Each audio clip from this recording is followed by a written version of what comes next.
हा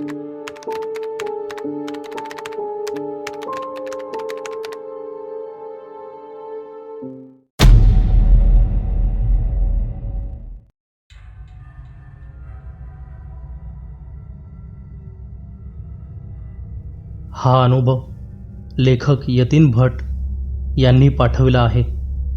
त्यांना हा अनुभव धर्मशाळा, हिमाचल प्रदेश येथे आला होता. त्यांचा हा अनुभव आपण त्यांच्या शब्दात मांडत आहोत. कॉलेज संपून वर्ष झालं होतं. नवीन जॉब लागला होता. प्रोबेशन पिरियड संपून परमनंट झालेलो होतो. सीक लीव्ह सोडली तर सर्व रजा मार्च अखेरीपर्यंत संपवणं आवश्यक असल्याने आमचा 6 जणांचा ग्रुप 15 दिवसांच्या सुट्टीत पंजाब हिमाचलच्या ट्रीपवर गेला होता. अमृतसरचं हुसैनीवाला, सुवर्ण मंदिर, वाघा बॉर्डर असं सगळं पाहून पठाणकोट आणि तेथून धर्मशाला इथे पोहोचलो. सर्वजण बॅचलर्स असल्यामुळे हॉटेलचं बुकिंग वगैरे काहीही केलं नव्हतं. कुठेही मिळेल तिथे राहायची आमची तयारी होती आणि ट्रेकिंगची सवय असल्याने अगदीच काही नाही तर एखादी रात्र बस स्टँडवर काढण्याचीही तयारी होती. धरमशाला इथे 2 दिवसाचा मुक्काम होता आणि मग पुढे कुलू आणि मनालीला जायचं होतं. मार्च महिन्याचा दुसरा आठवडा म्हणजे सीझनच्या अगदी सुरुवातीचे दिवस, पण तरीही धर्मशालामधील सर्व हॉटेल्स फुल होती. बरीच शोधाशोध केल्यावर अखेर एका रिक्षावाल्याने एका घराचा आणि मालकाचा पत्ता दिला. आमच्यापैकी 2 जण मालकाकडे गेले आणि 2 दिवसांसाठी घर भाड्याने देण्याची चौकशी केली. सुरुवातीला तर मालकाने नकारच दिला. बरीच विनंती केल्यावर अखेर तो कसाबसा तयार झाला. पण त्या दुमजली घराच्या फक्त खालच्या भागात, आणि ते देखील हॉलमध्येच राहायचं. इतर कुठल्याही खोलीत जायचं नाही आणि वरच्या मजल्यावर पायही टाकायचा नाही असं त्याने आम्हाला पुन्हा पुन्हा बजावलं. रात्री बाथरूमला जायचं असल्यास एकट्याने जाऊ नका हेही सांगायला तो विसरला नाही. अखेर एकदाची राहण्याची सोय झाली म्हणून आम्ही उत्साहाने किल्ली घेतली आणि घराकडे आलो. घर उघडून आत गेलो. तो एक प्रकारचा कोंदटपणा आणि अगदी निराशाजनक वातावरण जाणवलं. अर्थात बराच काळ घर बंद असल्याने तसं ते भासत असावं, म्हणून आम्ही फारसा विचार नाही केला. हॉलमध्ये 2 सोफे आणि एक आरामखुर्ची होती. त्या तिघांची झोपण्याची सोय होणार होती. उरलेल्या तिघांना सरळ खाली जमिनीवर झोपण्याशिवाय पर्याय नव्हता. हॉलची साफसफाई आणि थोडी सामानाची हलवाहलव करून रात्री झोप काढण्यापुरती जागा केली आणि आम्ही जेवणासाठी बाहेर पडलो. रात्री 9च्या सुमाराला जेवून परतलो. तो पहिला हिसका मिळाला. ज्या किल्लीने आम्ही कुलूप बंद केलं होतं त्या किल्लीने कुलूपच उघडेना. सुमारे अर्धा तास झटापट केल्यावर अखेर कुलूप उघडलं आणि आम्ही सुटकेचा निश्वास टाकून आत शिरलो. आतमध्ये गुडूप अंधार होता. बॅटरीच्या प्रकाशात सगळी बटणं लावूनही लाईट लागत नव्हते. मेन स्विच उडाला असावा अशी शंका आली, पण बाहेर वरांड्यात असलेले दोन्ही लाईट व्यवस्थित चालू होते.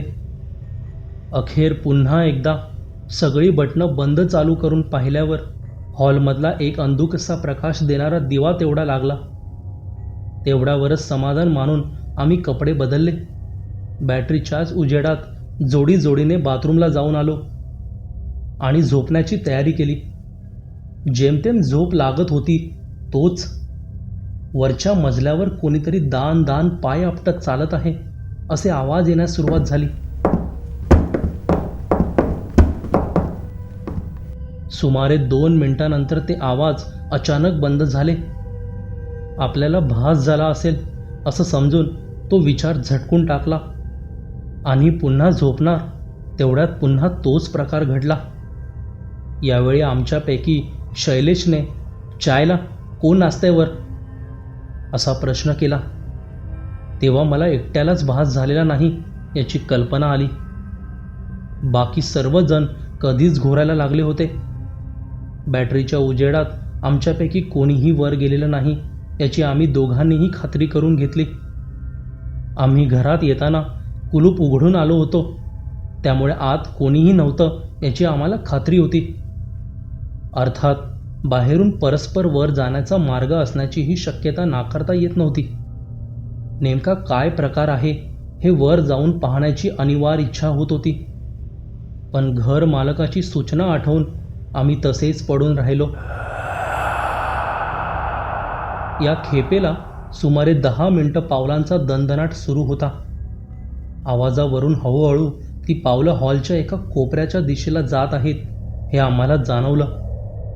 आणि दुसरी भयावह जाणीव झाली ती म्हणजे त्याच कोपऱ्याच्या टोकाला पॅसेजच्या सुरुवातीलाच वर जाण्याचा जिना होता. हा विचार मनात येतो तोच ती पावलं जिन्यावर वाजायला लागली. वर जे कोणी होतं ते आता खाली येण्यास निघालं होतं. जिन्यावर पावलांचा आवाज येताच शैलेश ताडकन उठून बसला आणि त्याने मोठ्याने "कोण आहे?" असं ओरडून विचारलं. इतकंच नाही तर टॉर्च लावून त्याचा लाईट पॅसेजच्या दिशेनं फेकला. त्याबरोबर जिन्यावरून खाली येत असलेल्या पावलांचा आवाज तटकन थांबला. 2 क्षण जीवघेण्या शांततेत गेले आणि मग जिन्यावरून दानादान पावलं परत वर जात असल्याची आवाज येण्यास सुरुवात झाली. एव्हाना आम्ही दोघेही चांगलेच हादरलो होतो. वर जे कोणी किंवा जे काही होतं त्याला कोणत्याही परिस्थितीत खाली येऊन न देणं हेच आमच्या दृष्टीनं महत्त्वाचं होतं. एव्हाना पावलांचा दणदणाट वाढला होता. तरीही इतर 4 जण देव, मनीष, कार्तिक आणि जसविंदर पापाजी मात्र गाढ झोपलेले होते. हा सगळा प्रकार आमच्या दृष्टीने पार गोंधळात पाडणारा होता. झोपमोड झाल्यामुळे वैतागलेला शैलेश दात होट खात वर निघालाच होता. त्याला आवरता आवरता माझी पार हालत झाली. सुमारे 15 ते 20 मिनिटांनंतर हा प्रकार अचानकपणे सुरू झाला होता तसाच थांबला. त्यानंतर सुमारे अर्धा-पाऊण तास आम्ही दोघंही अंधारात कानोसा घेत बसलो होतो. पण आम्हाला काहीही ऐकू आलं नाही. झोपही येत होती. अखेर सर्व संपलं अशा समजुतीत दोघंही आडवे झालो आणि पाहता पाहता झोपेच्या अधीन झालो. पहाटे 4:45च्या सुमाराला जाग आली ती एका जोरदार किंचाळीने. किंचाळीचा आवाज वरच्या मजल्यावरून आला होता. माझ्या मनात सर्वात पहिला विचार आला तो म्हणजे शैलेशचा. भडक डोक्याचा शैल्या वर तर गेला नाही, पण टॉर्चच्या प्रकाशात तो आणि इतर सगळे जागेवर असल्याचं दिसलं. काय प्रकार असावा हा विचार डोक्यात येतो तोच पुन्हा एक किंचाळी आली. या दुसऱ्या किंचाळीने शैलेशही ताडकन उठून बसला. आश्चर्याची गोष्ट म्हणजे बाकी कोणालाही या सगळ्या प्रकरणाची गंध वार्ताही नव्हती. नेमकं काय होतंय याचा अंदाज घेण्याचा आम्ही दोघंही प्रयत्न करत असतानाच जिन्यावरून कोणीतरी धाड धाड धावत खाली आल्यासारखा पावलांचा आवाज झाला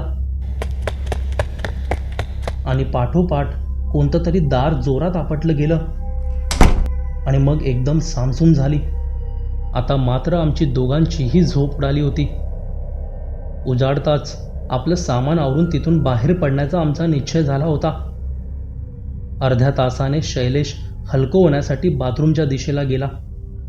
रात्रभरातला ताण आणि एव्हाना बाहेर हळूहळू उजाडायला सुरुवात झाली असल्याने बरोबर येण्यासाठी मला विचारण्याचं त्याला सुचलं नाही आणि बरोबर जाण्याचं मला. शैलेश परतल्यावर आपणही फ्रेश व्हावं आणि इतरांना उठवून लवकरात लवकर इथून बाहेर पडावं या हेतूने मी बॅग समोर ओढली. तोच ओ माय गॉड, हा शैलेशचा आवाज आहे. हे कळण्यापूर्वीच पॅसेजमधून शैलेश तीरासारखा धावत हॉलमध्ये आला. सोफ्यावर धाड दिशी कोसळून मोठ्याने रडायला लागला. शैलेशच्या आवाजाने मात्र सर्वच जण जागे झाले होते. नेमकं काय चाललं आहे याची त्यांना काहीही खबरबात नव्हती. आधी शैलेशला काय झालं ते पाहणं महत्त्वाचं होतं. त्याला कसाबसा शांत केल्यावर काय झालं हे त्याने सांगितलं. बॅटरीच्या प्रकाशात पॅसेजमध्ये सर्व काही नॉर्मल दिसत होतं. पण बाथरूमचा दरवाजा उघडून आत पाऊल टाकल्यावर एक बाई समोर उभी असलेली त्याला दिसली होती. तिचं सर्व शरीर जवळपास जळून काळ ठिक्कर पडलं होतं. चेहऱ्याचं मांस जळून डोळे खोबणीतून बाहेर लोंबत होते. शैलेश आ वासून पाहत असतानाच तिने आपल्या जळक्या हाताने त्याला सनसनीत भडकावली होती. तब्बल अर्ध्या तासाने लख्ख उजाडल्यानंतरही शैलेशच्या गालावर उमटलेली 5ही बोटं स्पष्ट दिसत होती. रात्रीचा सगळा अनुभव सांगितल्यावर इतर 4घही जण उडालेच. मी आणि शैलेश सोडल्यास बाकीच्यांना रात्रभरात काहीही ऐकू आलं नव्हतं. अगदी गाढ झोप लागली होती त्यांना. सकाळी कसंबसं आवरून आम्ही ते घर सोडलं आणि घर मालकाला गाठलं. त्याला रात्रीची सगळी कथा सांगून खोदून खोदून चौकशी केली तेव्हा कुठे त्याने सगळा प्रकार सांगितला. ती अर्धवट जळालेली बाई त्या घराची मूळ मालकीण आणि सध्याच्या मालकाची काकू होती. त्याच्या काकाचं बाहेर लफडं होतं आणि त्याच्या बायकोला हे कळालं त्या रात्री दोघांचंही जोरदार भांडण झालं. रागाच्या भरात काकाने आपल्या बायकोला जाळून टाकलं. पोलिसांना पैसे चारून त्याने हे प्रकरण मिटवलं. पण काकाला पॅरालिसिसचा अटॅक आला आणि अंथरुणाला खिळल्या अवस्थेत तो मरण पावला. काकाला मुलबाळ नसल्याने त्या घराची मालकी घरमालकाकडे आली. तो तिथे राहण्यास गेला. पण आम्हाला आलेला अनुभव लागोपाठ 4 रात्री घेतल्यावर त्याने ते घर बंद करून आपलं मूळ घर गाठलं. ते घर विकलंही जात नव्हतं आणि कोणी भाडेकरूही टिकत नव्हता. त्या घरात बऱ्याच पूजा अर्चा करूनही काहीही उपयोग झालेला नव्हता. आम्ही खूपच मागे लागल्याने त्याने 2 रात्रीपुरतं ते घर आम्हाला दिलं होतं. आम्ही ते घर सोडलेलं होतंच, पण धर्मशाळेत दुसरीकडे कुठेही आणखीन एकही रात्र काढायलाही शैलेश तयार नव्हता. इतकंच नाही तर पुढे कुठे जाण्याचीही त्याची हिंमत होत नव्हती. निरुपायाने अखेर आम्ही सर्वच जण तिथूनच मुंबईच्या वाटेला लागलो. नुकतंच तिथे ते घर पाडून शिवमंदिर बांधण्यात आल्याचं कळलं आहे. आपल्याला हा अनुभव कसा वाटला हे आम्हाला नक्की कळवा. अनुभव आवडला असेल तर व्हिडिओला लाईक आणि शेअर नक्की करा. आपण आपल्या कथा, अनुभव आपल्या कथाकथनच्या ईमेल आय डीवर पाठवू शकता. ईमेल आय डी डिस्क्रिप्शन बॉक्समध्ये दिलेला आहे. लेखक यतीन भट यांची कोल्ड ब्लडेड ही कथा आपण डिस्क्रिप्शन बॉक्समध्ये दिलेल्या लिंकवरून वाचू शकता.